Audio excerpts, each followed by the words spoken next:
सक्सेना आयुर्वेद के खास health show संजीवनी में आप सभी का बहुत बहुत स्वागत है। लाइफ में हमेशा रहें ऑल इज वेल, इसी तमन्ना के साथ हम हर रोज अपने शो संजीवनी में किसी एक परेशानी या बीमारी की चर्चा करते हैं और आपकी तकलीफों का आयुर्वेदिक निदान भी बताते हैं। और इसमें हमारा साथ देते हैं विश्व प्रसिद्ध आयुर्वेदाचार्य डॉक्टर प्रताप चौहान जी। डॉक्टर साहब बहुत बहुत स्वागत है आपका। Thank you. वात, पित्त, कफ आयुर्वेद के नजरिए से देखें तो ये तीनों चीजें ही आपकी सेहत के लिए जिम्मेदार मानी जाती हैं। इन तीनों चीजों का आपके शरीर में बैलेंस बिगड़ा नहीं कि आपकी सेहत बिगड़ जाती है। जी हाँ, आज संजीवनी के एपिसोड में हम चर्चा करने जा रहे हैं त्रिदोष में से एक दोष पित्त दोष की। साथ ही डॉक्टर साहब से ये भी जानेंगे कि नीम की खूबियाँ क्या हैं। लेकिन उससे पहले जान लेते हैं कि आखिर क्या होता है पित्त दोष।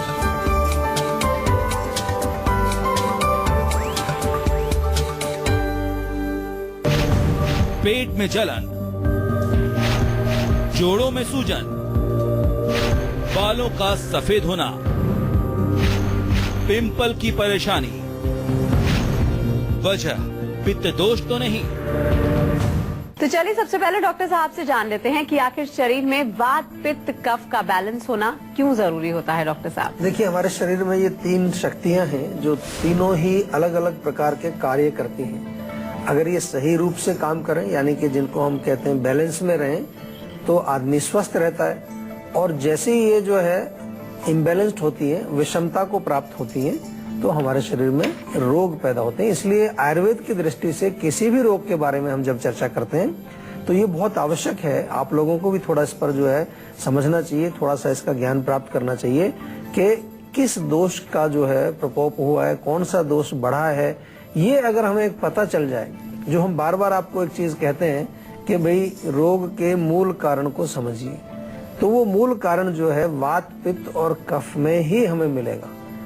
तीनों में से एक दोष बिगड़ा हुआ हो सकता है, दो भी बिगड़ सकते हैं, और कभी कभार तीनों ही बिगड़ जाते हैं, तो फिर हमारे शरीर के अंदर अनेक प्रकार के रोग पैदा होते हैं। ऐसा आयुर्वेद के अंदर लिखा हुआ है कि रोगों का जो मूल कारण है वो वात, पित्त, कफ ही होता है। इसीलिए इनको दोष कहा गया है। त्रिदोष, तीन दोष इनको कहा गया है। दोष का क्या अर्थ है? क्योंकि ये शरीर में को दूषित करते हैं, शरीर को ये विकृत करते हैं। विकृत यानी कि उसको बीमार बनाते हैं, इसलिए इनको दोष कहा गया है। लेकिन जब ये साम्य अवस्था में रहते हैं, बैलेंस्ड अवस्था में रहते हैं, नॉर्मल स्टेट में जब ये रहते हैं, उस समय ये दोष नहीं है। उस समय ये शरीर में कुछ कार्य कर रहे होते हैं। जैसे कि वात जो है वो मूवमेंट कराती है। जितनी भी चीजें शरीर में चल रही हैं, एक स्थान से दूसरे स्थान पर जो ट्रांसपोर्टेशन का काम हो रहा है, वो वात के द्वारा होता है, अगर वो सुचारू रूप से काम करती है। पित्त जो है वो भोजन को पचाने का काम करता है, और कफ जो है जोड़ने का काम करता है। इसलिए जब ये साम्य अवस्था में हो, नॉर्मल अवस्था में हो, तो शरीर स्वस्थ रहता है। और जैसे ये इम्बैलेंस्ड होते हैं तो शरीर में कोई ना कोई रोग पैदा होता है। तो चलिए डॉक्टर साहब ने आपको वात, पित्त और कफ के बारे में सारी जानकारी दे दी है। बहुत से हमारे दर्शक शायद इसकी इम्पोर्टेंस भी ना जानते हों। तो डॉक्टर साहब अब ये बताइए कि पित्त हमारे शरीर में क्या इम्पोर्टेंट रोल प्ले करता है। देखिए, पित्त जो है कोई ना कोई रोग पैदा होता है। तो चलिए डॉक्टर साहब ने आपको वात, पित्त और कफ के बारे में सारी जानकारी दे दी है। बहुत से हमारे दर्शक शायद इसकी इम्पोर्टेंस भी ना जानते हों। तो डॉक्टर साहब अब ये बताइए कि पित्त हमारे शरीर में क्या इम्पोर्टेंट रोल प्ले करता है। देखिए, पित्त जो है मुख्य रूप से मेटाबॉलिज्म के अंदर काम करता है। हम बार बार आपको एक शब्द का प्रयोग करते हैं कि आपकी अग्नि मजबूत होनी चाहिए, आपकी जठराग्नि ठीक होनी चाहिए। तो ये जो जठराग्नि है या धातु जो शरीर में बनते हैं, हमारे जो हमारी मांसपेशियां बनती हैं, बोन्स बनती हैं, फैट बनता है, ब्लड बनता है, जितने भी धातु बनते हैं, उनको भोजन से जो उसमें परिवर्तन करने के लिए एक अग्नि काम करती है, धातु अग्नि उसको बोलते हैं। भोजन को पचाने के लिए जठराग्नि काम करती है। इसीलिए हमारे इसी प्रकार हमारे शरीर में जो पंच महाभूत हैं, आपने सुना होगा, कई बार कहते हैं कि 5 तत्वों का शरीर बना है। पृथ्वी, जल, वायु, अग्नि, आकाश, ये सब इसके 5 तत्व हमने।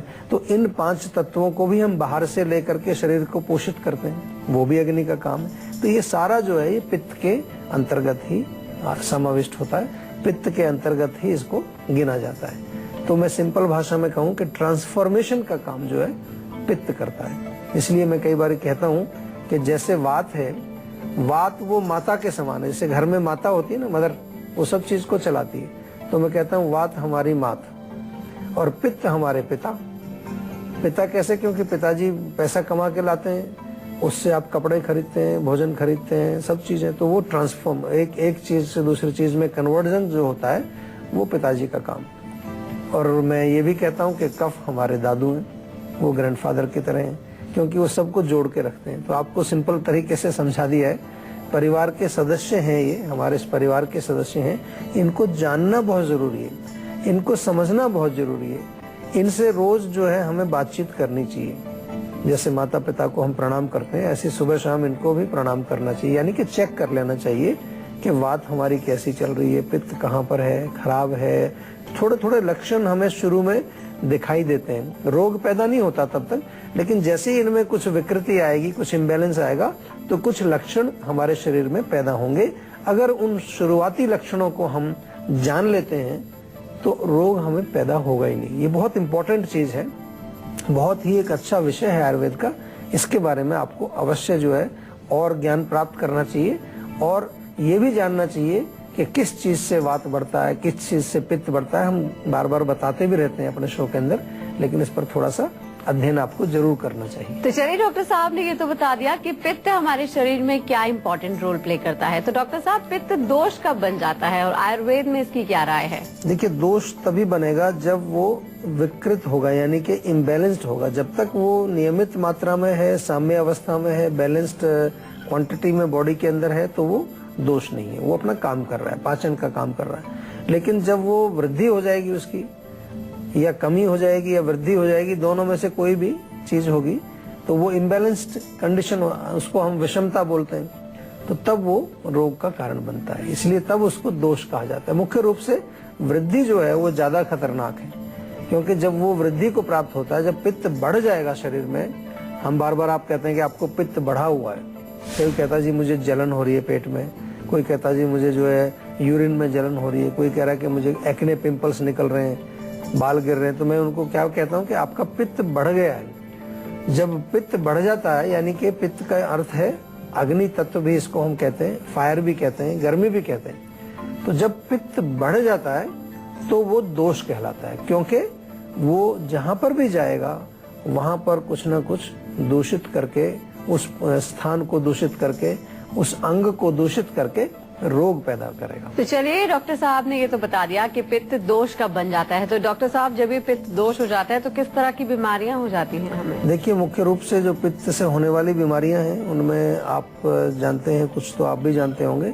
कहीं पर भी शरीर में अगर गर्मी बढ़ गई है, जलन बढ़ रही है, खुजली हो रही है, खारिश हो रही है, फोड़े हैं, फुंसी है, एक्ने, पिंपल्स, ये तमाम जो स्किन डिजीजेज हैं, इनको हम पित्त के रोगों में ही आमतौर पर लेते हैं। आगे चल के ये भयंकर भी हो जाती हैं, जैसे एक्जिमा है, सोराइसिस है, इवन स्किन के कैंसर तक हो जाते हैं आगे चल करके। तो ये सब पित्त के दोष हैं। इसी प्रकार से जो है, अगर कहीं पर आपको बॉडी के इंटरनल एरिया में भी कहीं जलन हो रही है, कहीं जो है जख्म बन गया है, जैसे छाले हो गए मुंह में, पेट में छाले हो गए, आंतों में छाले हो गए, या जो है कहीं सूजन हो गई है, इन्फ्लेमेशन जिसको कहते हैं अंग्रेजी में, कि आपके पेट के अंदर सूजन है, डॉक्टर कहेंगे आपको गैस्ट्राइटिस हो गया है। आपकी आंतों में, कोलन में अगर सूजन हो गई है तो आपको कोलाइटिस हो गया है। तो इन्फ्लेमेशन भी जो है मोस्टली वो पित्त की वजह से ही होता है, क्योंकि कहीं पर भी हीट बढ़ेगी तो वहाँ सूजन आ जाती है। जैसे कि गर्म पानी अगर आपके हाथ पर डल जाए, बहुत गर्म हीट, तो एकदम वहाँ सूजन हो जाती है, इन्फ्लेमेशन हो जाती है, रेडनेस हो जाती है, जख्म बन जाता है, जलन होती है। तो ऐसे लक्षण कहीं पर भी आपको शरीर में दिखें, तुरंत समझ लीजिए कि पित्त आपका बढ़ा हुआ है। कॉमन सी चीज है। बहुत सारे लोगों को मैं ये समझाता हूँ, हमारे यहाँ जो पेशेंट्स भी आते हैं, कि आप थोड़ा सा अगर कॉमन सेंस अपना प्रयोग करें तो आपको बहुत सारी चीजें मालूम चल जाएंगी। लेकिन होता क्या है, जलन हो रही है पेट में, चाय भी पी रहे हैं, मिर्च भी खा रहे हैं, अचार भी खा रहे हैं, खटाइयाँ भी खा रहे हैं और दवाइयाँ भी खा रहे हैं। फिर कहते हैं जी हम तो 5 साल से एसिडिटी ठीक नहीं हो रही हमारी। तो ठीक कैसे होगी? सबसे पहले हम कहते हैं आपको कि कारण को बंद करिए। कारण बंद करने के पश्चात ही तो वो हील होगा ना अंदर, और उसके विपरीत कोई चीज लीजिए। अगर गर्मी बढ़ी है तो ठंडी वाली चीजें लीजिए, अगर पित्त बढ़ा है तो उसमें कूलिंग चीजें आपको लेनी चाहिए। इस प्रकार से आपको इसको समझना चाहिए। अब बारी है आज की संजीवनी की। अभी तक तो आपने जाना था कि क्या होता है पित्त दोष और पित्त दोष से होने वाली बीमारियों के बारे में। तो आइए अब डॉक्टर चौहान से जान लेते हैं कि बॉडी में पित्त को कैसे करें बैलेंस, मतलब कि क्या है आज की संजीवनी पित्त दोष को लेकर। देखिए, सिंपल सा फार्मूला है आयुर्वेद में, एक बहुत सिंपल फार्मूला है। हम लोग कहते हैं कि लाइक इंक्रीजेज ऑपोजिट डिक्रीजेज, यानी कि जो सामान्य है या सिमिलर चीज जो है वो उसकी वृद्धि करेगी। यानी कि गर्म चीज कोई भी आप खाएंगे, मिर्च मसाले खाएंगे, अचार खाएंगे, चटनी खाएंगे, एसिडिक फूड खाएंगे, तो उससे पित्त बढ़ेगा। विपरीत जो उसके है, यानी कि जो कूलिंग है, जिसमें जल तत्व अधिक है, खीरा है, तरबूज है, नारियल पानी है, हरी सब्जियां हैं, सलाद वगैरह है, वो यदि खाएंगे तो पित्त कम होगा। सिंपल सी बात है। तो एक तो ये आपको रूल समझ में आना चाहिए। दूसरा क्या है कि बहुत सारी ऐसी औषधियां हैं जो कूलिंग होती है। पित्त का कोई रोग अगर आपको है तो आप कोई भी कड़वी चीज हो, नीम है जैसे, आप नीम के 5-6 पत्ते खाइए तो पित्त के रोगों में बहुत फायदा करता है।